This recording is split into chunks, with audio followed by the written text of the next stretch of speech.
Et bonjour à tous et bienvenue à tous dans cette nouvelle vidéo sur un film d'animation. Et aujourd'hui, on parle du deuxième meilleur réalisateur de film d'animation long métrage à mon sens, derrière Miyazaki bien évidemment. On parle de Makoto Shinkai. Alors Makoto Shinkai, on avait déjà parlé de 5 cm par seconde et de Voyage vers Agartha, donc c'est deuxième et troisième long métrage. Effectivement, La Tour au-delà des nuages, qui est son premier long métrage, on y reviendra un jour. C'est pas la première œuvre de sa carrière, bien sûr. Et ensuite, quatrième, très connu, Your Name, on va pas parler. Et cinquième, Les Enfants du Temps, le cinquième film qui sort en 2019, précisément le 19 juillet 2019 au Japon. Avant son sixième, Suzume, qui est sorti en 2022. Ce film de Shinkai a plutôt bien réussi, on va dire, en tout cas financièrement. C'est l'un des rares films d'animation japonais à avoir dépassé les 10 milliards de yens. Pour être précis, on est sur 30 milliards de yens de bénéfices, hein, pour ce film d'animation, soit environ 200 millions de dollars. Ce qui est, pour un film d'animation japonais, assez conséquent, et assez peu de films d'animation ont fait ce genre de performance. À peu près, ouais, je crois une quinzaine, un truc comme ça, qui ont fait cette performance de dépasser les 10 milliards de yens de bénéfices. Beaucoup de films du studio Ghibli, par exemple, ou encore on peut citer, évidemment, Demon Slayer: Le Train de l'Infini. On peut citer aussi One Piece Red plus récemment. Ouais, bon, il y en a pas mal. Beaucoup de Miyazaki comme, Chihiro, Mononoke, Le Château ambulant aussi l'avait fait. Le vent se lève, je suis pas sûr, mais peut-être. Enfin, voilà, il y a quelques films qui l'ont fait, et pas forcément, alors, c'est tous des bons films, mais je dirais que si on devait classer tous les films d'animation japonais et qu'on devait donner les 15 meilleurs, je pense pas que ces 15 meilleurs soient les 15 qui ont fait 10 milliards. Déjà parce qu'il y a pas Akira dans la liste, par exemple, parce que Akira, c'était un gouffre financier, pas possible, ce qui n'empêche pas que ce film est absolument génial. Mais on en a déjà parlé, je vous invite à aller voir ma vidéo sur Akira d'ailleurs, si c'est pas fait. Donc aujourd'hui, on parle des Enfants du Temps. Et si vous avez vu Your Name, eh bien vous allez voir que, bon, bah, les personnages de Your Name, on les retrouve. Surtout Taki, qui va directement avoir des boîtes à dialogue, hein, du coup qui va parler carrément dans le film à quand même plusieurs reprises. Enfin, seulement 2. Mitsuka, de son côté, elle est un peu plus discrète et on la voit qu'une seule fois. Il me semble que c'est elle, sur ce plan que là je vous mets. Je crois que c'est elle, après ça passe assez vite, donc j'étais pas trop sûr au moment où, j'ai vu le film, mais j'ai un peu tiqué quand même. Donc les personnages de Your Name sont là. Alors pour la simple et bonne raison que non, Les Enfants du Temps n'est pas une suite à Your Name, hein, pas du tout, sinon j'aurais parlé de Your Name avant. C'est juste que Les Enfants du Temps se passent dans le même univers que Your Name. Your Name est censé se passer dans un futur assez proche, parce que le film date de 2016, et c'est censé se passer en 2020 au Japon, donc un futur très proche. Je vois pas d'ailleurs pourquoi il précise ça, Makoto Shinkai, c'est assez peu relevant finalement. Et en 2021, du coup, c'est quand Les Enfants du Temps se passent, du coup, une année plus tard. Dans le futur aussi, par rapport à 2019, donc là, c'est encore plus proche. Ça a réellement aucun sens. Pour ceux qui se posent la question, c'est évidemment un film en création originale, Les Enfants du Temps, au passage. D'ailleurs, Makoto Shinkai, sur le sujet du lien d'univers entre Your Name et Les Enfants du Temps, il avait accordé une interview il y a, au moment de la sortie du film Les Enfants du Temps. Je vous mets là, une des questions qui a été posée, la réponse de Shinkai. Donc là, on voit avec cette citation que, bon, bah voilà, Shinkai a clairement voulu faire que les 2 univers, enfin, qu'il y ait qu'un seul univers, du coup, entre les 2 films. Et c'est vrai, et c'est ce qu'on verra aussi par la suite, la fin des Enfants du Temps ressemble à celle de Your Name, mais dans l'autre sens. Et pour ça, on va parler du film en détail pour comprendre pourquoi on peut affirmer ça. Au tout début du film, on a une séquence qui va être répétée, un peu plus tard, qui est la séquence à l'hôpital. Alors, je vais pas revenir parce que, bon, bah, déjà, on n'a pas les noms des personnages pour l'instant, on ne sait même pas qui c'est dans le lit exactement. Pour l'instant, ce sera dit plus tard que c'est sa maman, la maman de l'héroïne. En l'occurrence, enfin cette jeune fille plutôt en réalité, on verra, c'est Ina, évidemment, l'un des personnages les plus importants du récit. L'un des personnages principaux d'ailleurs, au passage. Assez rapidement, on va passer à Odaka. Odaka, c'est qui? C'est le jeune garçon qui sera l'autre personnage important du récit. Je ne dis pas exactement ce qui se passe effectivement dans la scène du début Ina, où elle monte sur la tour et elle va voir ce Tori qui est tout en haut d'une tour abandonnée. Je vais pas, expliquer, encore parce que ça sert pas à grand chose vu qu'on va revoir exactement enfin Ina va expliquer ça à Odaka un peu plus tard. Alors Odaka, c'est un garçon qui a fugué. Il a 16 ans et il est donc loin de sa ville. Alors, où est-ce qu'il habite exactement? On sait juste qu'il habite sur une île. Alors, au Japon, des îles, il y en a deux trois, un petit peu. Alors, du coup, c'est pas très précis, mais on peut supposer, vu qu'il arrive par bateau par le sud, qu'il habite sur les îles du sud du Japon, c'est-à-dire, pas les îles principales. On n'est pas sur les grandes îles qu'on voit tout de suite sur une carte, sur les îles beaucoup plus éloignées et beaucoup plus isolées, dont beaucoup de gens oublient l'existence d'ailleurs au passage, parce qu'on les voit pas sur une carte du monde bien sûr. Ou assez difficilement en tout cas, il faut un peu se pencher sur le globe quoi. Possible qu'ils viennent de l'une de ces îles-là. Forcément, arriver à la capitale, ça doit faire bizarre. La ville la plus peuplée au monde, au passage, Tokyo, hein. Et assez bien fait d'ailleurs de la part de Shinkai, on est sur une ville assez pesante avec ses histoires de pluie qui n'arrêtent pas, on expliquera encore pourquoi il y a autant de pluie. Hem, mais voilà, il n'arrive pas à trouver du boulot, en même temps c'est logique, il a 16 ans. Il y a ce côté de dormir dans les petites cases là, au Japon qu'ils ont beaucoup pour les travailleurs. Il fait des économies, il se fait un peu aborder par tout le monde. Il trouve une arme abandonnée, après avoir été, après qu'on lui ait fait un croche-patte en fait, par un mec, de merde qui lui voulait juste, le faire chier je pense et l'a balancé contre une poubelle et il trouve un flingue là-dedans, qu'il va garder en tant que pot de bonheur en étant persuadé que c'est un faux, alors que c'est, un flingue tout à fait, fonctionnel, hein, d'ailleurs, hein. Il va, il va le montrer, un peu plus tard. Ce qui est donc très fort, c'est la capacité de montrer différemment l'espace urbain par rapport à Your Name. Your Name, l'espace urbain, c'était beaucoup plus sympa. On était moins dans la pression absolue. On était plus concentré sur une relation moins pesante avec les autres. En tout cas au début. Alors après, les enfants du temps, ça va un peu changer quand même. Notamment quand Ina et Odaka vont se mettre un peu plus proches l'un de l'autre.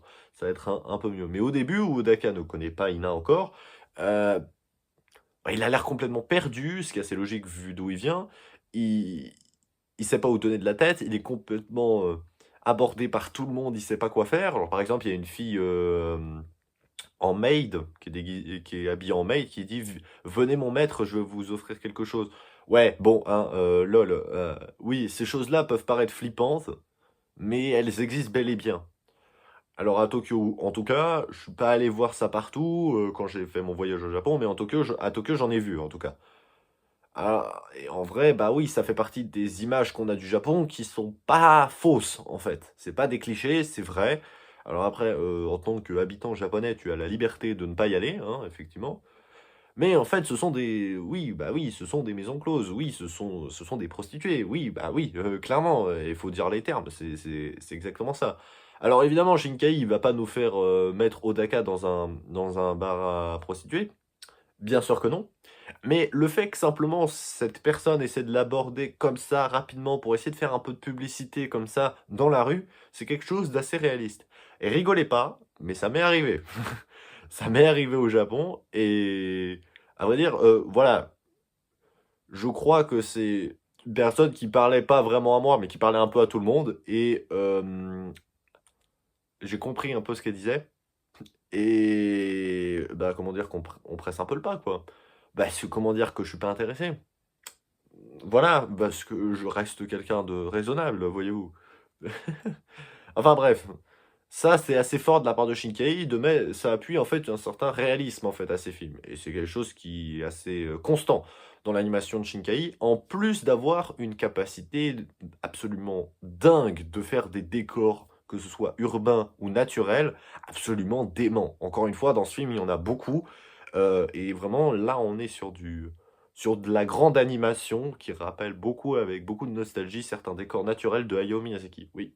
Ouais, comme d'habitude, hein, voilà, on se rapproche tout à Miyazaki, hein. Très intéressant ensuite, après avoir un peu fait le tour de partout et j'ai pas avoir trouvé de boulot, Odaka va aller dans un fast-food et c'est là qu'il va rencontrer pour la première fois Ina. Alors il connaît pas son nom, mais cette dernière va lui offrir un burger qui a une sacrée putain de tête de bon burger, hein. Ouh là là, on a envie de le grailler.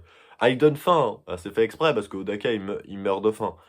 Ce qui est évidemment extrêmement intéressant, c'est qu'en plus de ce burger qui a vraiment une trop bonne tête pour être dans fast-food, et qu'en plus, Ina qui est souriante, et en plus Odaka qui la remercie, et en plus la musique qui joue le rôle du burger sauveur ultime, ça rend cette scène absolument magnifique.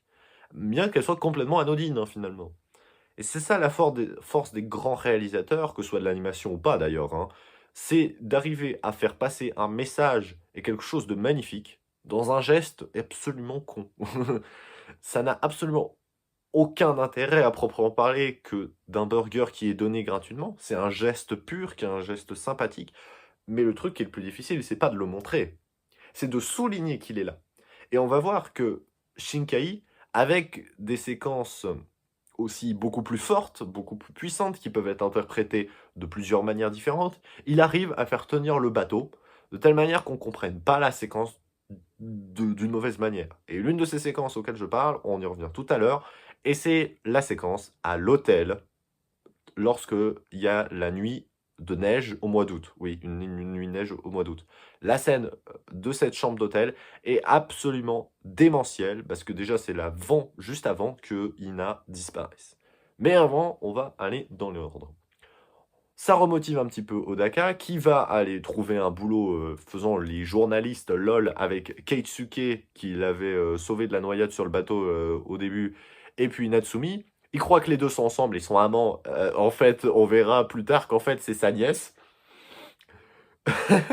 Le pauvre. D'ailleurs, 2 fois dans le film, il se fait attraper par Natsumi en disant «Eh, mais tu mates mes seins, là!» Mais Natsumi dit ça pas en mode énervé, elle dit ça en mode un peu pour faire ça relou, quoi. Je pense qu'au fond d'elle, et dans l'intonation qui est faite dans la VO et la VF d'ailleurs, on arrive à comprendre que c'est comme si Natsumi voyait que c'était un peu normal d'avoir ces regards-là, sans forcément qu'il ait des idées absolument dégueulasses derrière la tête. C'est ouais, bah, autrement dit, bah, oui, c'est la puberté. C'est l'adolescence, oui, bah, c'est comme ça, c'est la vie. Et du coup, Natsumi en rigole un peu. C'est vrai que ça aurait été un peu plus gênant, je dirais, cette scène, si Natsumi avait été agressive sur, sur Odaka.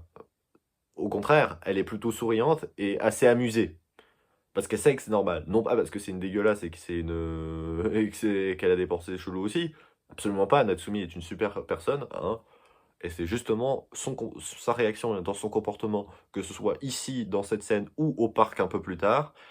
Et c'est à ce moment-là, justement, que Odaka va se resservir de son arme qu'il croyait être fausse, en essayant de tirer, pour de faux, mais qui va tirer juste à côté, d'un homme qui essayait de prendre Ina, justement, pour l'emmener vers, apparemment, un maid café un peu chaud, quoi. Alors, on n'a pas les détails, on ne sait pas ce qu'il y a dedans. Évidemment, Shinkai, encore une fois, il va pas nous emmener dans ce genre de merde, hein, pas dans un film comme ça. Mais du coup, Odaka se sent pousser des ailes et sauve Ina. Après, il tire, ça fait peur le gars, ça fait fuir le gars, et les deux vont aller à l'immeuble abandonné où il y a justement le Tori au-dessus. Odaka, s'en rendant compte de tout ça et des reproches de Ina, va jeter l'arme. Et Ina va retourner vers lui en disant «Mais en fait, ouais, t'es sympa, t'as bien fait, je commence un peu à te kiffer, quoi.» Heu, ou peut-être pas. Et c'est à ce moment-là qu'Ina va mentir sur son âge et dire qu'elle a 18 ans. Alors, elle ment pas à Odaka pour être intéressante, pour se dire «Ouais, regardez, j'ai 18 ans.» C'est juste pour pas lui faire de la peine. Parce qu'elle sait déjà qu'elle est un peu cherchée par la police, parce que c'est une mineure, du coup, elle a 15 ans, et elle l'a fugué. Donc forcément, quand t'as 15 ans, t'es mineur, t'as fugué de chez tes parents avec ton petit frère de 11 ans, il y a moyen que les flics te recherchent, tu vois? C'est assez normal. Hem Et bah, évidemment, Odaka, c'est la même chose. Lui, il est un peu plus âgé, mais c'est la même, il n'a pas 18 ans non plus, donc il a 16 ans et demi. Je précise qu'il a 16 ans et demi quand on demande l'âge d'Ina, quand il dit que Ina a 18 ans, lui il précise qu'il a 16 ans et demi, hein. En mode, je suis un peu plus proche quand même. Le respect à l'aîné, quoi. Même si c'est pas vraiment son aîné. Ce qui est aussi extrêmement fort, hein, et ça, dans ce qu'a fait Shinkai dans cette séquence, c'est que au moment où Ina dit qu'elle va avoir 18 ans, elle hésite sur le fait qu'elle va avoir 18 ans dans une semaine. dans quelques semaines. Non, elle dit un mois, je crois. Un mois, moins d'un mois. Elle dit moins d'un mois, mais elle hésite, il y a une petite pause, et elle hésite en disant, ah ouais, dans moins d'un mois, c'est mon anniv. Et là, tu peux sentir que c'est un peu faux, quoi. Peut-être qu'aussi son physique peut aider aussi à se donner la puce à l'oreille. Et en l'occurrence, ce sera confirmé parce qu'elle en a bien 15. Et son anniversaire, est-ce que c'était vraiment cette date-là? Aucune idée. Shinkai veut entretenir le mystère là-dessus. On n'a pas besoin de le préciser, je pense. Odaka et Ina donc commencent à se rapprocher. Odaka va aider Ina à devenir, faire son boulot de fille soleil qui va chasser les nuages. Et ça marche dans un premier temps, bizarrement. Ils se font un peu eux de pognon et commencent vraiment à être souvent ensemble. Quitte à que Odaka, son boulot de journaliste, il le laisse un petit peu de côté. Ce qui à la fois fait un peu chier Keisuke et, mais se dit en fait, ouais, il vit sa vie, etc. Bon, au bout d'un moment, Keisuke commence vraiment à râler. Et c'est plutôt Natsumi qui dit, ouais, mais laisse-le vivre, machin. Et elle a raison, parce qu'il est en train de tomber amoureux. Le truc, c'est que Odaka manque cruellement d'assurance, n'ose évidemment pas lui dire, se dit elle est beaucoup plus âgée que moi, machin, alors qu'en fait elle est plus jeune, et hésite beaucoup. Finalement, il décide de se lancer en lui offrant un cadeau pour ses 18 ans, sous les conseils de son petit frère, Nagi, et le petit frère de Ina, du coup, et va lui offrir une bague le jour de ses 18 ans. Mais les choses tournent mal parce que dans l'appartement, il y a les flics qui arrivent. D'ailleurs, il y a un des inspecteurs, il est sorti d'un épisode de Jojo. Hein. What the fuck? C'est quoi cette coupe? Vraiment, c'est Jojo là. Qu'est-ce qui a invité Jojo ici? Je ne sais pas. Enfin bref, ils vont du coup être poursuivis et vont décider de fuir. À un moment, quand les flics vont les retrouver dans la rue, Ina va protéger Odaka en poussant un flic et en s'énervant avec espèce de palpitation bleue qui arrive dans son corps et la foudre violette de la nature s'abat sur un camion qui le fait exploser. Et j'avoue que cette scène, j'étais pas prêt. J'étais surpris en fait par l'explosion du camion. Comme ça, j'étais un peu en mode ah ouais, la scène est intéressante. Et là, wow. J'ai été surpris. Ça paraît que ça m'a fait peur, mais c'est donc dans le contexte du film, comment il est actuellement, je me dis waouh, pourquoi il y a des explosions? Un peu à l'image du Garçon et la Bête. Le Garçon et la Bête, si vous vous souvenez, il y a un camion qui explose sous un tunnel. Et là, pareil, voilà, ok, il y a un peu de bagarre, etc., mais des explosions de partout. Dans un film comme Le Garçon et la Bête, on l'a pas forcément vu venir. Bah là, c'est la même chose. C'est surprenant. Et c'est là qu'on en apprend plus aussi sur Ina. Ina, en fait, au début, elle était à l'hôpital, du coup, avec sa mère qui était mourante. Et elle a prié de toutes ses forces pour que le soleil soit bleu. Que le soleil se lève et que le ciel soit bleu, plutôt. Et du coup, que la pluie parte. Et du coup, elle est allée prier de toutes ses forces. Elle a traversé le Tori en haut de la tour. Et c'est comme ça qu'elle est devenue une fille soleil. Bon, sacrée histoire. Elle a le lien avec le ciel comme elle l'explique. Et ensuite, après cette fameuse nuit de neige, dans cette nuit de neige au mois d'août, après que ce camion soit frappé par la foudre, ils arrivent enfin dans une chambre d'hôtel et là ils profitent. Il y a un bain avec le petit frère et Odaka, puis Ina évidemment.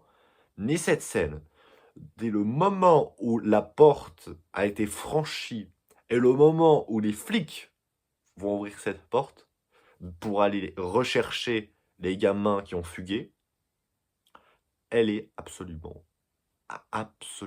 démentielle. Absolument remarquable. Et honnêtement, c'est ma scène préférée du film. C'est tellement bien réalisé. Déjà, première chose très intéressante. Ina, elle prend son bain après les garçons. Les garçons sont en train de préparer de la bouffe en mode t'inquiète. Mais ce qui m'a frappé, c'est pas la bouffe hein, en tant que telle, c'est Ina quand elle sort de son bain. Les joues un peu rouges, etc. par la chaleur du bain. Ce qui est absolument fort, c'est que dans la luminosité, dans la façon dont Ina est dessinée, si vous êtes observateur, vous observez qu'elle est un tout petit peu différente de ce qu'on peut observer dans le reste du film. En fait, ce que Shinkai a fait, c'est la rendre belle, encore plus belle. Alors, pourquoi je note ça? Parce que communiquer la beauté dans une industrie de l'animation japonaise où finalement les filles sont souvent des grosses belles gosses de ses morts, c'est assez souvent le cas d'ailleurs. Hein. Et les garçons en général, c'est pas mal non plus. Souvent. Ou alors quand c'est vraiment moche, on fait exprès de faire des trucs un peu horribles. qui est un petit peu pas très gentil d'ailleurs, hein, pour, les gens qui reprennent ses caractéristiques physiques au passage. Mais du coup, communiquer la beauté dans une industrie où les filles sont souvent toutes belles, c'est compliqué. C'est extrêmement difficile. C'est quelque chose qui est difficile à faire passer pour le spectateur et pourtant la Shinkai, à mon sens, a réussi. Alors attention, hein, je dis pas qu'Ina, elle est moche, hein. Après, c'est un personnage de fiction, donc on peut dire ce qu'on veut, hein, finalement. Mais dans le sens elle paraît plus jolie, plus belle, avec les yeux émerveillés aussi un peu d'Odaka qui la kiffe, hein, évidemment. C'est absolument magnifique cette scène. Et il y a aucune impureté, hein, c'est pas genre gros dégueulasse ou je sais pas. Non, absolument pas. Et la scène va continuer ainsi. Parce que après avoir mangé et après avoir fait le fameux karaoké là, où les trois s'entendent super bien, c'est magnifique, le petit frère s'endort et Odaka attend pile poil minuit pour offrir cette fameuse bague à Ina. Ina est touchée, Ina la prend, mais Ina se rend compte qu'elle est en train de disparaître à cause de ce qu'elle est devenue. Et va donc montrer à Odaka, qui vient de lui démontrer son amour, ses séquelles. Et ses séquelles, c'est ce corps qui commence à disparaître. Et comment elle le fait? Elle ouvre son peignoir, elle lui montre là, enfin voilà, sa poitrine, etc. Alors évidemment, dans un film comme ça, la poitrine, elle n'est pas dessinée, elle n'est pas finalisée, elle n'est pas détaillée, c'est normal. C'est un processus assez classique dans l'animation japonaise d'ailleurs. Pour tous ceux qui n'ont pas envie de tourner une scène comme ça, comme un truc de pornographique ou je sais pas, non, on n'est pas du tout dans l'esprit là. Shinkai arrive très bien à le faire communiquer. Et c'est juste waouh, waouh, waouh, waouh. C'est tellement beau et pur ce que Ina fait. Odaka est absolument paniqué et gêné évidemment. Mais Ina est calme. Elle lui montre en fait ce qu'elle est devenue, ce qu'elle est en train de devenir. Et dans la nuit, passage onirique, où Ina rêve d'avoir la bague dans la main, qui lui traverse la main, elle essaie de la rattraper avec la main gauche, ça lui passe au travers, et là, cette nuit-là, elle disparaît dans le ciel. Et la police ouvre la porte. Le lendemain matin, Ina n'est plus là. Odaka est donc emmené au poste, et juste au moment où ils descendent, dans la rue inondée, il voit la bague qu'il a offerte à Ina tomber du ciel. Il la ramasse et se dit, je vais aller la chercher. Odaka arrive à s'échapper finalement du commissariat. Avec l'aide de Natsumi, va aller encore plus vite pour aller retrouver cette fameuse tour où il y a le Tori pour retrouver Ina dans le ciel. Keisuke va essayer de l'en empêcher, mais finalement va changer d'avis. Et avec l'aide de Keisuke et Nagi, contre la police justement, il va monter en haut de la tour, passer à travers le Tori et retrouver Ina. Il arrive à la ramener, et du coup la pluie revient. Vu que quand elle a disparu, la pluie s'était arrêtée. Et là, ce qui est intéressant par rapport à ce que je disais à Your Name, c'est que Your Name, c'est exactement l'inverse. Your Name, en fait, on sacrifie la relation pour le bien de la communauté. Là, c'est l'inverse. La communauté, en fait, elle est sacrifiée pour cette relation. Et finalement, c'est pour ça que, pour pas passer pour un immense connard dans son propos, Shinkai a décidé aussi de parler de non pas le dérèglement climatique. Ça, c'est très important. Le film ne parle pas de dérèglement climatique. Le film parle de reprise de pouvoir de la nature. Et moi, je dis souvent que c'est pas la même chose. Parce que, oui, les conséquences sont les mêmes. Tokyo est sous les pluies, voilà, c'est le bordel, machin. Mais ce que le vieux sage nous dit au moment au temple à Natsumi et Keisuke, c'est que c'est non pas le dérèglement climatique, parce qu'on ne sait pas ce que ça veut dire, parce que la météo, on la prend seulement depuis un siècle. Les divinités existent, et c'est tout ça, elles existent depuis beaucoup plus longtemps. Donc effectivement, c'est juste la nature qui reprend ses droits. Donc oui, dans les faits, les conséquences sont les mêmes entre la nature reprend ses droits et le changement climatique, mais la façon dont tu développes le propos n'est pas le même. Parce que la finalité que Tokyo se fait engloutir sous les eaux à cause de toutes ces pluies, c'est pas parce que c'est le changement climatique et du coup on en a rien à foutre et on continue nos conneries. Non, non, non. C'est parce que c'est juste la nature qui a repris ses droits. Et Tokyo, la baie de Tokyo, est revenue exactement comme elle était à l'origine. Il faut savoir que la grande majeure partie de la ville de Tokyo, quasiment les 2 tiers, sont construits sur des terres qui n'existent pas. Ce sont des terres qui sont fabriquées de toutes pièces. Alors évidemment, on ne souhaite pas au Japon, ni à Tokyo, ni à tous ses habitants, d'être immergés de cette façon, Mais finalement, c'est la position naturelle qui est montrée, en fait, dans les images de fin. Tokyo, où il y a encore des habitants et justement, Odaka va y retourner, après avoir fait ses 3 ans d'études sur sa fameuse île, après qu'il a été ramené de force par la police en disant, «On va pas te condamner à une peine de prison, mais tu vas reprendre tes cours». Il va faire ses cours, faire ses 3 ans, revenir à Tokyo inondé et retrouver Ina. Et Ina, sous sa capuche, le reconnaît et se disent: «Je t'aime». Ils le disent pas, mais avec leur regard, ils le disent. Et tout est bien qui finit bien. Les deux finissent ensemble, mais la capitale est détruite. Bon, enfin, plus pas trop tellement praticable, c'est plus que c'était plus la grande Tokyo de l'époque.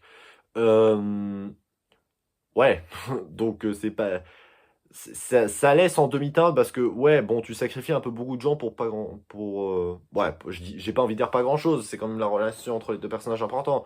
Après, j'ai envie de dire c'est de la fiction, donc bon, c'est pas le vrai Tokyo finalement, ou la vraie Tokyo plutôt. Donc, ce que je trouve fascinant avec Shinkai dans ce film, c'est que en plus de son talent évident sur l'association avec la musique, avec les purs décors d'animation, etc., le réalisme de la ville, etc., les relations et tout ça, c'est que ces messages sont parfaitement véhiculés par des images qui peuvent potentiellement être mal comprises, mais qui ne le sont pas parce que Shinkai explique bien. Et c'est exactement ce que je disais, mon propos, pour la scène de la chambre d'hôtel, qui est pour moi un exemple typique de ça, où la nudité dans les animés, c'est quelque chose qui est très présent, mais des fois ça doit être compris comme quelque chose de pervers et de dégueulasse, ou en rapport avec le fanservice, ce qui n'est pas exactement la même chose, entre pervers et fanservice, c'est pas tout à fait pareil, mais des fois, bah, ça a un réel sens. Et non, Les Enfants du Temps n'est largement pas le seul exemple. Et même dans les animés, pas besoin d'aller dans les films d'animation pour trouver ce genre de choses. Spice and Wolf en est le parfait exemple, et c'est celui que j'aime sortir le plus sur ce sujet. Non, la nudité n'est pas forcément un acte mauvais ou pervers. Ça peut être aussi le cas dans Evangelion, dans certaines scènes.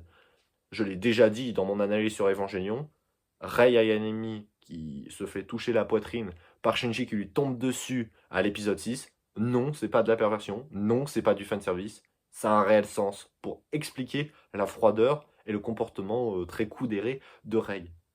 Ça, réellement, c'est déjà ce que j'ai expliqué, hein, je l'ai déjà dit, peut-être d'une façon un petit peu différente, mais je l'ai dit dans ma vidéo sur cet épisode d'Evangelion. Et ben là, c'est exactement pareil. Alors oui, là, il n'y a pas de contact physique, c'est un peu différent. À Evangelion, on nous pousse plus dans les retranchements, mais là, c'est un peu le même esprit.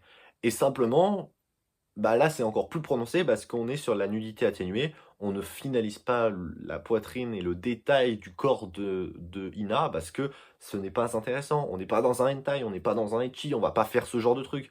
On va juste dessiner une courbe simple pour juste suggérer que c'est une fille parce que voilà, il y a un mouvement de la poitrine, donc c'est une courbe et c'est juste un vulgaire trait noir et puis c'est tout. Et puis en plus, il y a toute la lumière bleue de son corps là que sa malédiction, je pense, entre guillemets, on peut le dire, cause, qui, encore une fois, atténue ce genre de choses. Donc faut pas le comprendre d'une mauvaise manière.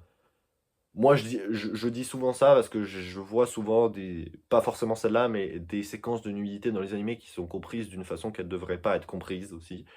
Et ça existe depuis bien longtemps. Et peut-être même en même temps, ou peut-être même avant le début du fanservice qui date de la fin des années 70. On avait déjà ce genre de choses dans les années 70, voire même peut-être dans les années 60. Et peut-être même dans les mangas d'avant, mais j'ai pas assez d'expérience pour les mangas d'avant les années 60.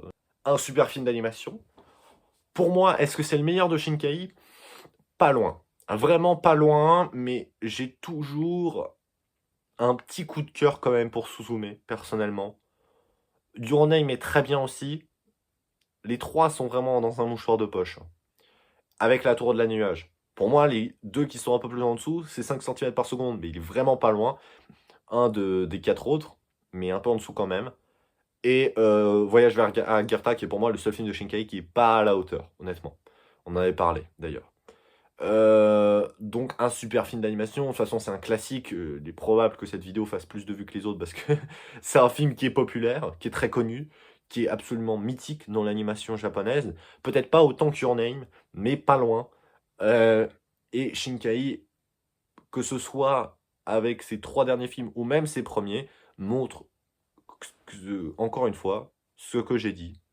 Si on se pose la question de qui est le meilleur réalisateur entre Hosoda et Shinkai, le plus proche du niveau que Miyazaki a pu proposer, c'est Shinkai. Parce que pour moi, sauf Voyage vers Agartha, les 5 autres films de Shinkai sont tous meilleurs qu'au moins un film de Miyazaki. Et j'irais même plus que loin que ça. Je dirais que Les Enfants du Temps et peut-être Suzume, il y en a une pas sûre, sont meilleurs que la quasi-totalité des films de Miyazaki. Mais pour moi, il y en a 2 qui sortent du lot, et les 2 meilleurs films d'animation japonais de tous les temps sont des films Miyazaki, et sont les inatteignables pour l'instant, qui n'ont jamais réussi à être inquiétés, à savoir Princesse Mononoke et Le Voyage de Chihiro, qui sont pour moi l'élite de l'élite, et qui, de par ce fait que ces films existent, montrent que Miyazaki a toujours quelque chose en plus, et que même Shinkai n'arrive pas à faire mieux. Alors ça veut pas dire qu'il en est loin, hein, il est très très proche hein, même, parce que pour moi, oui, la 3e marche du podium des meilleurs films d'animation japonais de tous les temps, objectivement, parce que subjectivement, j'aurais pas le même classement, mais objectivement, je dirais que si on devait faire un classement le plus objectif possible, je pense que la 3e marche du podium serait occupée par un film de Shinkai. Lequel, bonne question, mais ce serait derrière les 2 de Miyazaki que j'ai cités précédemment. Donc oui, Shinkai est le plus proche, mais est-ce que Shinkai va réussir à faire encore mieux que Chihiro? On attend tellement ça depuis longtemps que j'ai l'impression que malheureusement beaucoup de gens ont déjà abandonné cette idée. Et malheureusement c'est triste. Et si les gens commencent à penser de plus en plus ça, c'est dommage parce que ça voudrait dire qu'on abandonne en fait le film d'animation de long métrage. Si on est persuadé que c'est le meilleur et puis que personne ne fera jamais mieux, et ben on peut tout de suite arrêter de regarder. Évidemment, ça c'est pas mon avis. Je pense que Chihiro est le meilleur, mais je pense pas que ce soit impossible de faire mieux. Non, Chihiro n'est pas la perfection absolue. La perfection absolue n'existe pas et personne n'arrivera à faire un truc parfait. Même Princess Mononoke, qui est absolument génial et un modèle pour beaucoup, et bah, il n'est pas parfait. Il y a des erreurs, des faux raccords. Oui, il y a des faux raccords dans Princess Mononoke. On reviendra en détail peut-être sur la vidéo qui lui sera consacrée, parce qu'évidemment, une vidéo sur Princess Mononoke, il y en aura une, pardon, c'est obligé. Bref, allez voir ce classique alors qu'il a que 5 ans hein, finalement. Allez voir ce magnifique film d'animation, ce film qui est pour moi l'un des meilleurs de l'animation japonaise. En tout cas dans le top 10, peut-être jusqu'à la 3e place, mais il y a débat avec les autres films de Shinkai, ou peut-être des films comme Akira, ou, ou d'autres encore. Il y a pas mal de concurrents qui rentrent en jeu. Et la semaine prochaine, évidemment, on va se retrouver pour la fin de l'anime Steins Gate, les épisodes 21-24, plus le 23 bêta, on dira quelques petits mots dessus, vu que c'est une moitié d'épisode. L'OAV, j'hésite encore à discuter de l'OAV la semaine prochaine ou la fois d'après. Je sais pas encore, j'y réfléchis. Et dans 2 semaines, nouveau film d'animation, vous avez l'habitude, teaser après la fin de la vidéo de la semaine prochaine. Et sur ce, je vous dis, à plus tout le monde.